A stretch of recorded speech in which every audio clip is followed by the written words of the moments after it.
Assalamualaikum warahmatullahi wabarakatuh. Alhamdulillahirabbil alamin wa bihi nasta'in wa ala umurid dunya waddin wa ala alihi wa ashabihi ajmain amma ba'du. Yang saya hormati kepada Bapak Irfan selaku dosen pengampu mata kuliah tasawuf dan juga teman-teman yang saya banggakan. Puji syukur malah kita panjatkan atas kehadirat Allah Subhanahu wa taala yang mana atas berkah limpahan rahmat serta karunia-Nya kita semua masih dapat melaksanakan perkuliahan dan insya Allah dalam keadaan sehat walafiat dan tanpa ada halangan suatu apapun. Salawat beriring salam tak lupa balas senantiasa kita sanjungkan kepada junjungan kita Nabi besar Muhammad SAW dengan harapan kita akan mendapatkan syafaatnya kelak di yaumil akhir. Di sini saya dari kelompok 8. Kami dari kelompok 8 yang akan mempresentasikan hasil dari diskusi kelompok kami mengenai tasawuf. Langsung saja, yang pertama, secara etimologi, tasawuf berasal dari bahasa Arab yaitu kata sauf yang berarti bulu. Pada waktu itu, para ahli tasawuf memakai pakaian dari bulu domba sehingga lambang merendahkan diri.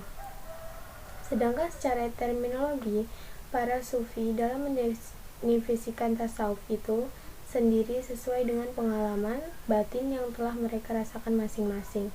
Dan karena dominannya ungkapan batin ini, maka menjadi beragamnya definisi yang ada sehingga sulit mengemukakan definisi yang menyeluruh. Lalu sini ada beberapa definisi yang dikemukakan para ahli antara lain. Yang pertama, Imam Al-Ghazali mengemukakan pendapat Abu Bakar Al-Qahtani yang mengatakan untuk beramal karena sesungguhnya mereka melakukan suluk dengan nur petunjuk Islam, dan ahli zuhud yang jiwanya menerima perintah untuk melakukan tasawuf adalah budi pekerti. Barang siapa yang memberi bekal budi pekerti atasmu, berarti ia memberi bekal atas dirimu dan dalam tasawuf.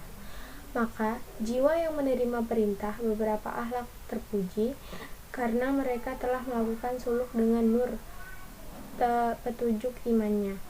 Yang kedua, ada Syekh Muhammad Amin Al-Qurdi menyatakan tasawuf adalah suatu ilmu yang dengannya dapat diketahui hal ihwal, kebaikan dan keburukan jiwa yang membersihkannya dari sifat-sifat yang buruk. B. Pengertian zuhud. Zuhud menurut para ahli sejarah tasawuf adalah fase yang mendahului tasawuf. Menurut Harun Nasution, stasiun yang terpenting bagi seorang calon sufi ialah zuhud, yaitu keadaan yang meninggalkan dunia dan hidup kematerian. Sebelum menjadi sufi, seorang calon harus terlebih dahulu menjadi zahid sebelum menjadi zahid. Barulah ia meningkat menjadi sufi. Dengan demikian, setiap sufi ialah zahid, sebaliknya tidak dapat zahid merupakan sufi. Secara etimologis, zuhud berarti rohaba ansya'in wa takrahu, artinya tidak tertarik terhadap sesuatu yang meninggalkannya. C. Sejarah singkat tasawuf. Menurut sejarah, orang yang pertama kali memakai nama sufi ialah Abu Hashim Al-Kufi. Sedangkan menurut Abdul Qasim Abdul Karim bin Hauzin bin Abdul Malik bin Tahlil bin Muhammad Al-Qur'ari, istilah tasawuf dikenal dengan sebelum tahun 200 Hijriah.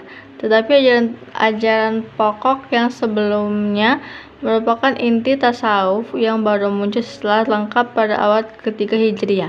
Pada abad kedua Hijriah itu adanya orang-orang yang disebut sufi yang terlihat adalah aliran zuhud atau penganut disebut dengan zauhid.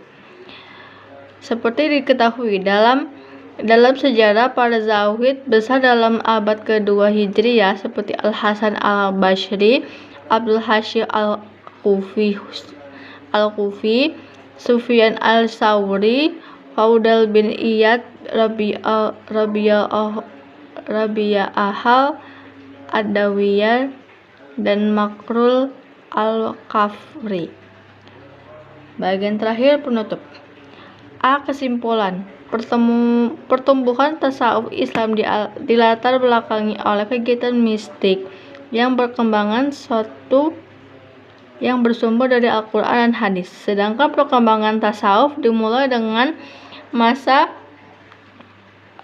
sahabat sampai pada masa abad seterusnya.